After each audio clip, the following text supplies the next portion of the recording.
Bonjour à tous. Avant d'aborder ce sujet fascinant, n'oubliez pas d'aimer cette vidéo, de la partager avec vos proches et de laisser un commentaire ci-dessous, surtout si vous avez des questions, des réflexions ou des idées sur Marie-Madeleine. Elle est l'une des figures les plus mystérieuses et discutées de l'histoire biblique. Aujourd'hui, nous allons explorer des aspects surprenants et profonds de sa vie. Les interrogations sont nombreuses. Était-elle une sainte, une pécheresse, une apôtre? Certains évoquent même une relation secrète avec Jésus. Préparez-vous à aller au-delà des mythes pour découvrir une histoire puissante qui résonne encore aujourd'hui. Marie-Madeleine, entre mythes et mystères.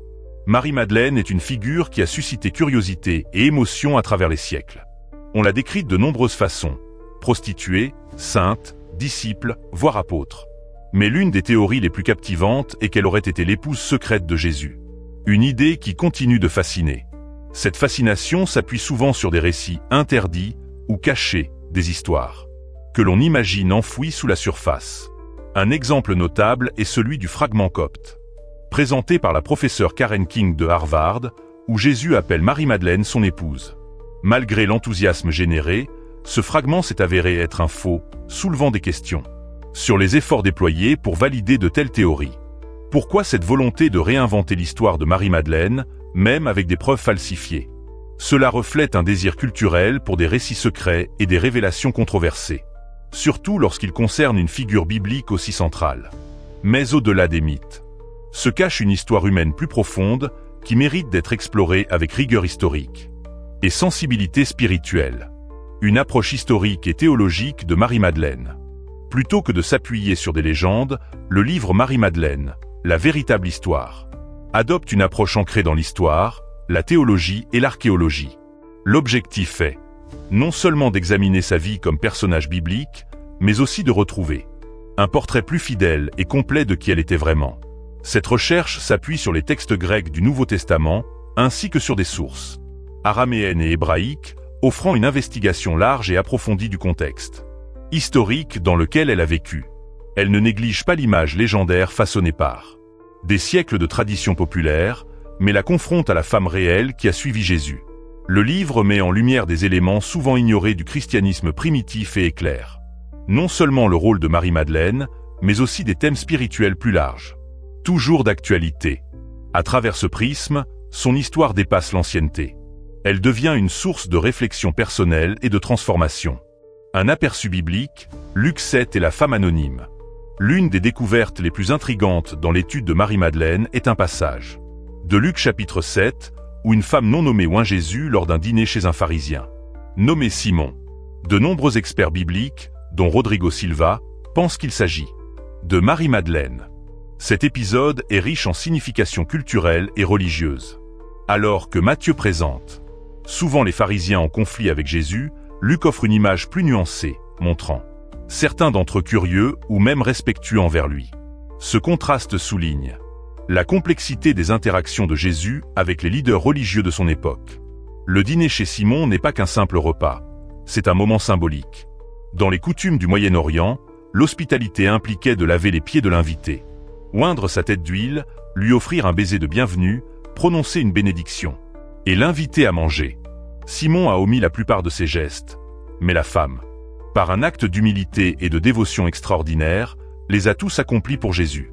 Ce moment ouvre une réflexion puissante sur le pardon, le respect et la reconnaissance, et suggère que Marie-Madeleine était déjà une figure centrale dans le ministère de Jésus, même si son nom n'apparaît pas dans le texte.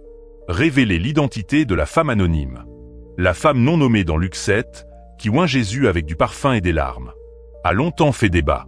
Plusieurs indices dans les évangiles, notamment Luc 8h2, Jean 12h3 et Marc 14h3, ont conduit de nombreux experts à l'identifier comme Marie-Madeleine.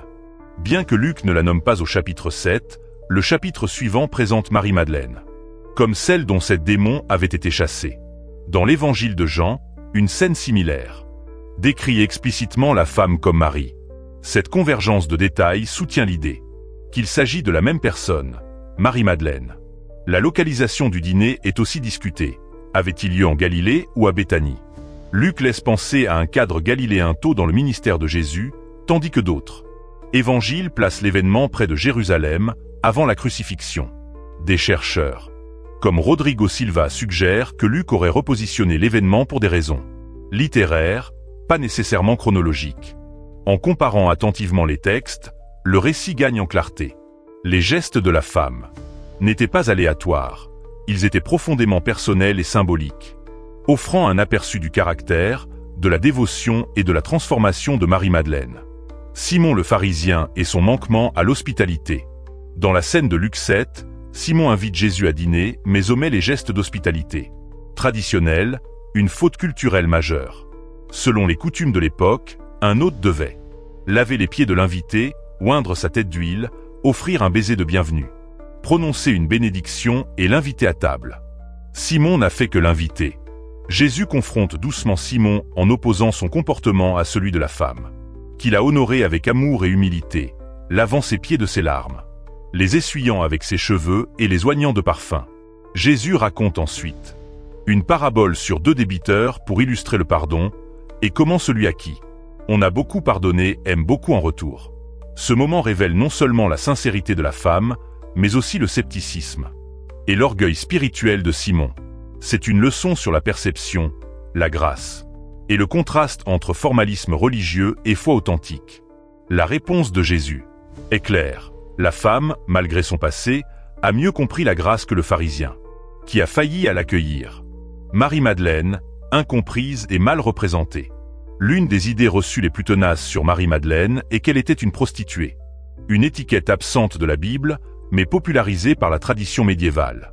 Les Écritures la qualifient simplement de « pécheresse », sans préciser la nature de son péché. Rodrigo Silva souligne que si la Bible suggère un péché de nature sexuelle, cela n'implique pas automatiquement la prostitution. Par exemple, l'adultère est différent. De plus, si Marie avait été une prostituée connue, sa présence chez Simon aurait probablement provoqué un scandale parmi les invités. Le texte indique plutôt que son péché n'était pas public, et Simon semble être le seul à le connaître, ce qui amène l'hypothèse qu'il aurait pu y être impliqué, peut-être secrètement. Cette théorie remet en question la vision traditionnelle et invite à un regard plus compatissant sur son passé, sa souffrance et sa quête de guérison et de pardon. Cette relecture permet de s'éloigner des stigmatisations pour révéler Marie, non comme un personnage scandaleux, mais comme une femme en quête de rédemption qu'elle a trouvée en Jésus. Dimension socioculturelle et psychologique de son histoire.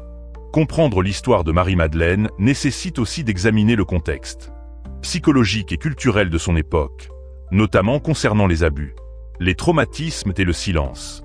Rodrigo Silva explore comment de nombreuses femmes, victimes de violences sexuelles ou émotionnelles, se taisent par honte, peur du jugement ou conditionnement psychologique.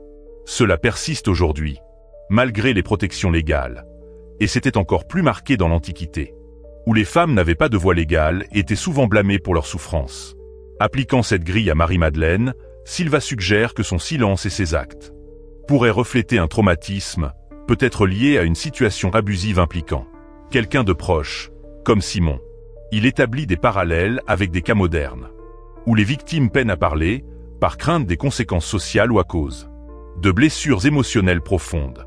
Son geste de dévotion envers Jésus n'est donc pas que spirituel, il est émotionnel et personnel, un cri pour sa restauration.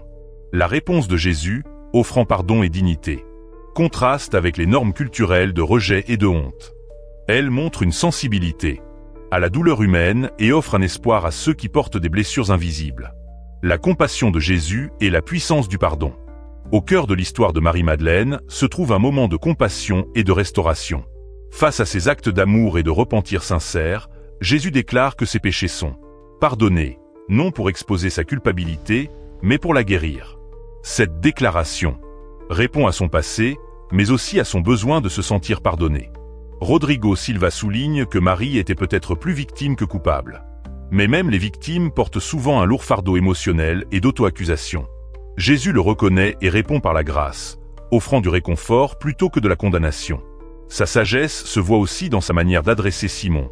Il expose son hypocrisie, sans l'humilier publiquement, utilisant une parabole plutôt qu'une accusation directe. Cette scène illustre l'empathie, le discernement et la patience de Jésus. Guérir l'âme demande plus que la vérité. Elle exige du temps, de la douceur et de l'amour. Pour Marie, ce pardon a été un tournant. Pour nous, il révèle le genre de sauveur qu'est Jésus, celui qui relève les cœurs brisés et rend sa dignité aux exclus. Indices familiaux et connexions tacites. Une analyse approfondie des récits évangéliques révèle des dynamiques familiales éclairantes. Dans Jean 12, la femme qui oint Jésus est nommée Marie, et le repas a lieu en présence de Lazare et Marthe. Tandis que Lazare est à table, Marthe sert, suggérant un rôle d'autorité ou de responsabilité dans la maison. Ce détail permet une déduction importante. Marthe était probablement la propriétaire ou copropriétaire de la maison, pas une servante, car celle-ci était rarement nommée. Si le dîner a eu lieu chez Simon, comme mentionné dans d'autres évangiles, et que Marthe y est liée, cela ouvre la possibilité que Marthe et Simon étaient mariés. Si Marthe était l'épouse de Simon et Marie sa sœur, alors Marie était sa belle-sœur. Cette perspective expliquerait la nature cachée de son péché et les tensions pendant le repas. Elle suggère que Simon aurait pu être impliqué dans sa chute, un détail sous-entendu, par son jugement silencieux et sa connaissance privée de son passé. Ce contexte familial enrichit le récit et souligne la complexité personnelle et émotionnelle derrière les actes de Marie et la grâce qu'elle a reçue. Page 5 Jésus et les exclus, un ministère d'inclusion. L'un des aspects les plus marquants du ministère de Jésus était son accueil des personnes rejetées par la société religieuse, publicains, pécheurs et femmes comme Marie-Madeleine. Dans plusieurs passages, il partage des repas avec des exclus, suscitant des critiques. Des pharisiens et scribes qui s'interrogent sur ses fréquentations. Marie-Madeleine a probablement trouvé en Jésus une compassion et un message d'espoir qui l'ont attiré. Son ouverture aux pécheurs contrastait radicalement avec le rejet qu'elle avait pu vivre ailleurs. Elle faisait peut-être partie de ceux qui se rassemblaient lors des repas organisés par Jésus ou ses disciples, comme chez Matthieu, où se trouvaient beaucoup de publicains et pécheurs. Son geste d'oindre Jésus chez Simon peut être vu comme un acte symbolique d'amour, de repentir, mais aussi de reconnaissance.